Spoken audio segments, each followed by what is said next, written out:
Estas férias leve o Observador no bolso. Na praia, no campo ou entre viagens, acompanhe toda a atualidade sem limites. Assine com 40€ de desconto e habilite-se a ganhar uma estadia de 2 noites num dos hotéis boutique da Small Portuguese Hotels. Este verão, desligue da rotina, não da informação. Assine em observador.pt. São 6 horas.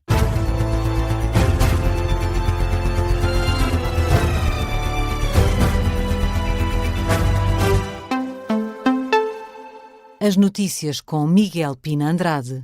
O Ministro da Administração Interna diz que vai explicar os casos em que está envolvido, ponto por ponto e o quanto antes.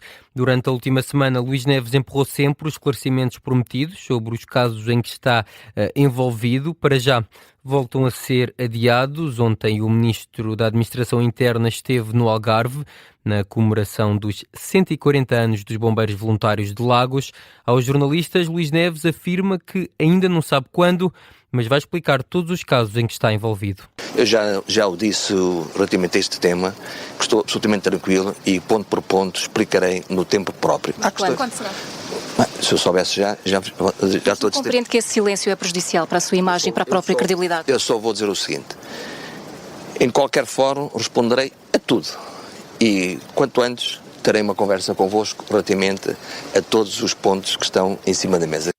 O Ministro da Administração Interna que afirma que está absolutamente tranquilo face às polémicas sobre a possibilidade de os casos afetarem a credibilidade da Polícia Judiciária.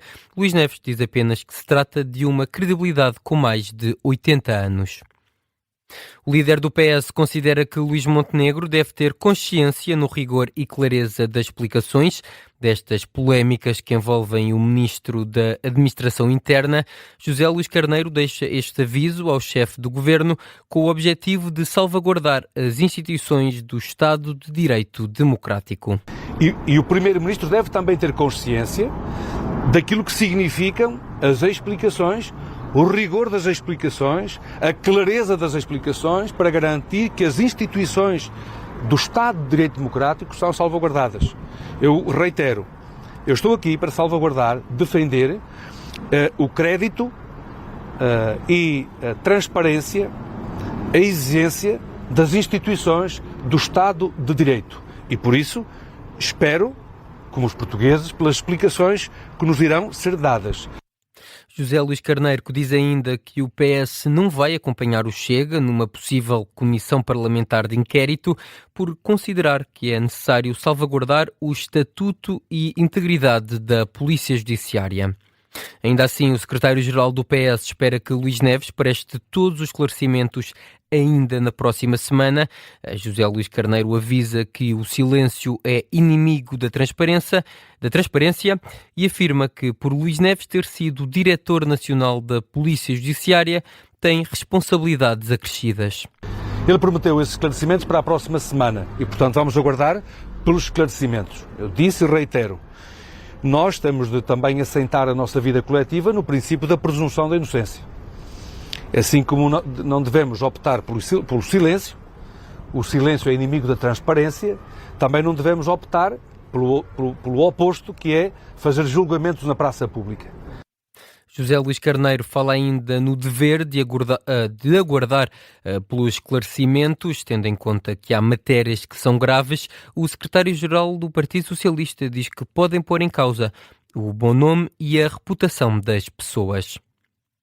A presidente da Iniciativa Liberal diz que o Ministro da Administração Interna está a contaminar a imagem da PJ e a desgastar o resto do governo. São novas críticas agora pela voz de Mariana Leitão, que esteve ontem na Feira de Santiago, em Setúbal.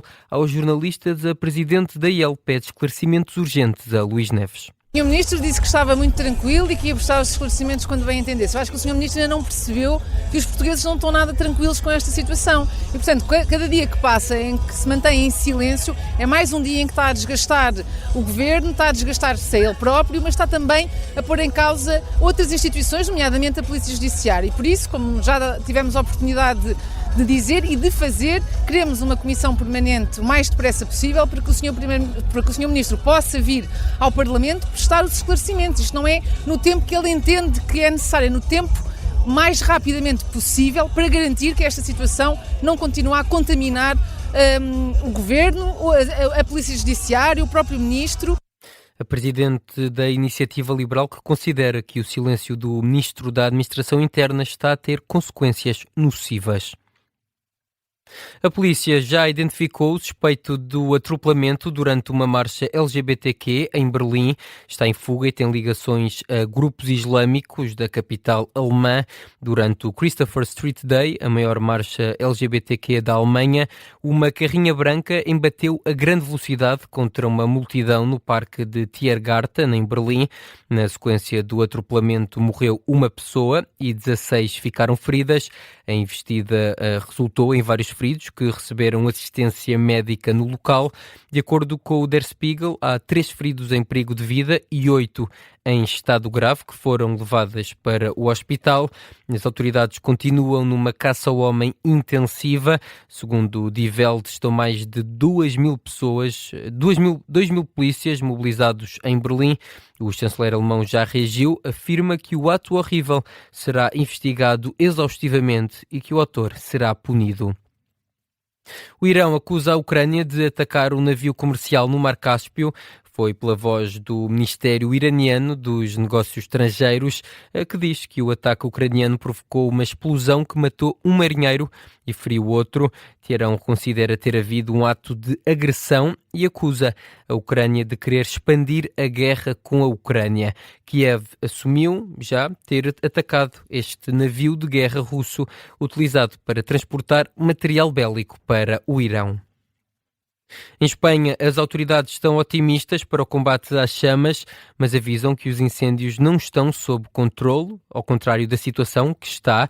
Em declarações citadas pelo El País, o tenente-general Francisco Javier Marcos Izquierdo destaca as operações bem organizadas da evacuação das áreas mais afetadas. O ministro espanhol da Administração Interna diz que ontem não foi um dia muito positivo, devido às condições meteorológicas adversas e afirma que se espera um trabalho ainda complexo. Os incêndios em Espanha já provocaram pelo menos um morto e 5 feridos. O estado de emergência nacional no país passou também a incluir a região de Toledo. Os incêndios também estão a afetar o sudoeste de França. De acordo com o jornal Le Monde, em Bordeaux, 55.000 pessoas foram retiradas dos arredores da cidade devido a um reacendimento das chamas. O número total de pessoas retiradas da região já excedeu os 200.000. Luís Neves admite que o dispositivo de ajuda enviado para a Espanha pode vir a ser reforçado. Ontem, a Autoridade Nacional de Emergência e Proteção Civil anunciou o envio de uma força operacional conjunta. É composta por 128 operacionais e vai ajudar no combate aos incêndios rurais na província de Ávila, em Espanha. A missão foi acionada ao abrigo de um protocolo em vigor entre os dois países e o ministro da Administração Interna, Luís Neves, sublinha a prontidão e a forma profissional como Portugal está a apoiar o país-irmão. Este dispositivo pode ser reforçado, portanto nós estamos em estreita articulação para perceber se de facto, perante a enorme tragédia, catástrofe mesmo, que se passa em Espanha e em França, se for necessário. Nós na segunda-feira vamos ter ali um dia ou outro complicado, mas estamos a organizar-nos no sentido de termos estes meios não só para nós, mas também para respondermos como no passado respondem quando é para nós. Luís Neves, aqui em declarações à CNN Portugal, ontem no quartel dos Bombeiros Voluntários de Lagos, a dar ainda conta de que também a Turquia anunciou ontem que vai enviar 2 aviões de combate a incêndios para Espanha. Ainda tempo para falarmos de desporto, porque o Futebol Clube do Porto e o Sporting apresentaram-se aos adeptos e aos sócios a vencer. O Porto venceu o Aston Villa por 2-1 no Estádio do Dragão.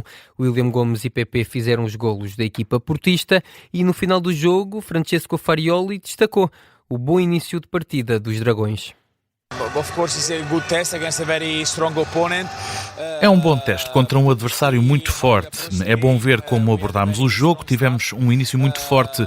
É também bom ver que pela primeira vez conseguimos dar mais ritmo aos jogadores durante 70 minutos. Acho que este é o impulso certo para nos prepararmos para a nova época, começando, claro, pelo jogo do próximo fim de semana contra o Torriense.